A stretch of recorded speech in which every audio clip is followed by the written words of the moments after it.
Les personnes qui souffrent sous le joug de la suprématie blanche et face aux classes dirigeantes ou aux milliardaires de ce monde, nous, simples citoyens, devons nous unir, indépendamment de nos croyances ou de nos convictions, indépendamment de nos opinions politiques, car nous sommes des personnes qui devons nous opposer collectivement à l'injustice et en témoigner. Le peuple africain dit non au forfait que l'Iran et que les États-Unis d'Amérique et Israël sont en train de commettre en Iran. Le peuple africain dit non à cela. Oui, les amis, le peuple africain dit non à cela. Je suis content à cause de ça. Je suis content parce que le peuple africain a dit non.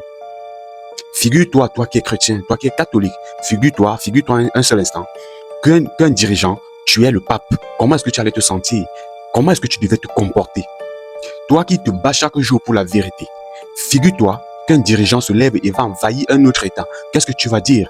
Alors, les Africains ont décidé de ne plus se taire. Les Africains ont décidé de se lever et dire non au forfait que les États-Unis d'Amérique, Israël et leurs amis, leurs alliés européens sont en train de commettre aujourd'hui en Iran. Ils se sont levés, ils ont dit non. Ils se sont levés pour se joindre à nous, nous qui nous battons chaque jour pour dénoncer ce forfait.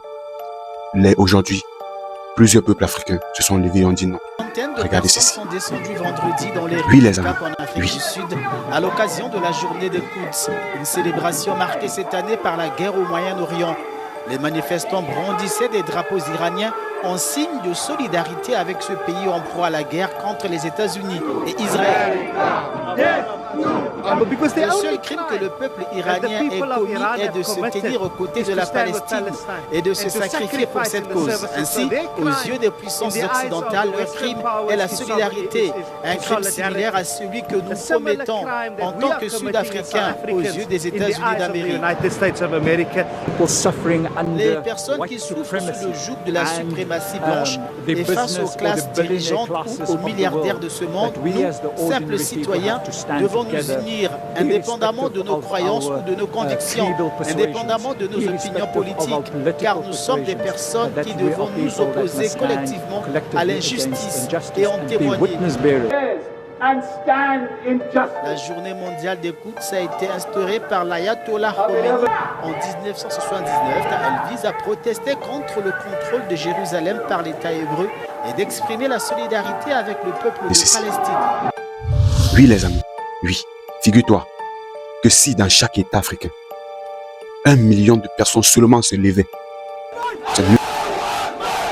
au Nigeria, des dizaines de musulmans chiites pro-iraniens ont manifesté vendredi à Abuja, scandant des slogans anti-israéliens et anti-américains tout en exprimant leur solidarité avec les Palestiniens.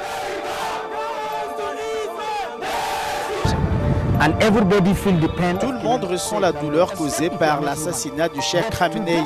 À moins de ne pas être humain, mais quant à ceux qui l'ont tué, je suis certain qu'ils le regrettent aujourd'hui, car ils ont tué le Khamenei de 86 ans et celui de 57 ans a surgi pour déclarer que la lutte se poursuivrait jusqu'à ce que justice soit rendue aux Palestiniens.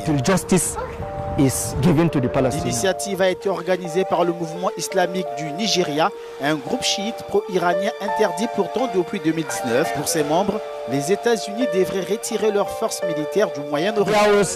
Aucune attaque menée par les États-Unis ou Israël, ou que ce soit dans le monde, n'a jamais été justifiée. Partout où ils vont, c'est pour servir leurs intérêts au Moyen-Orient et d'anéantir Gaza.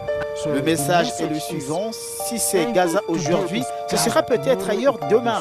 Par conséquent, que nous soyons chrétiens ou musulmans, nous devons nous battre pour l'humanité. Tel est le message. Aujourd'hui est le jour des opprimés. La semaine dernière déjà, l'ambassade américaine au Nigeria a fermé ses portes en raison du risque de manifestations non précisées. Quand 5 millions, si dans chaque État, 1 million d'Africains se lèvent pour dénoncer, dans chaque État africain, 1 million seulement de personnes se lèvent et organisent une marche étendue du territoire pour dire non aux États-Unis d'Amérique et à Israël sur ce qu'ils sont en train de faire en Iran. Nous, en Afrique, nous allons avoir au total 55 millions. Si par État, nous avons un million qui se lève pour dénoncer cela, cela fera 55 millions de personnes contre ce que les États-Unis sont en train de faire en Afrique, sont en train de faire en Iran. Alors les Africains, 55 millions d'Africains diront non à cela. Et cela va régler également le conflit. Oui, les amis, dénoncer, c'est quelque chose. Ne dites pas que dénoncer ne n'est pas une solution. Dénoncer déjà, c'est quelque chose. Il faut dénoncer. Je suis très content. Je suis très content pour ces personnes qui se lèvent aujourd'hui et disent non au forfait que les États-Unis d'Amérique sont en train de commettre. Oui, l'Afrique, je suis content de toi. Je suis fier de toi. Je suis content d'être africain. Toi aussi, mon frère, lève-toi et dis non à ce forfait. Lutte pour la vérité. Bats-toi pour la vérité afin que la vérité triomphe. Oui, c'est pourquoi aujourd'hui, la Russie est diabolisée partout. Parce qu'il dit la vérité, parce qu'il se bat pour que la vérité triomphe. Bats-toi aussi à nos côtés. Bats-toi, lève-toi et rejoins-nous afin que nous nous battons pour la vérité. La vérité et rien que la vérité. Sur ce, mon frère, je te prie de liker, de commenter, de partager afin que cette vidéo puisse toucher des millions et des millions de personnes. C'est ce que je te remercie. Ciao.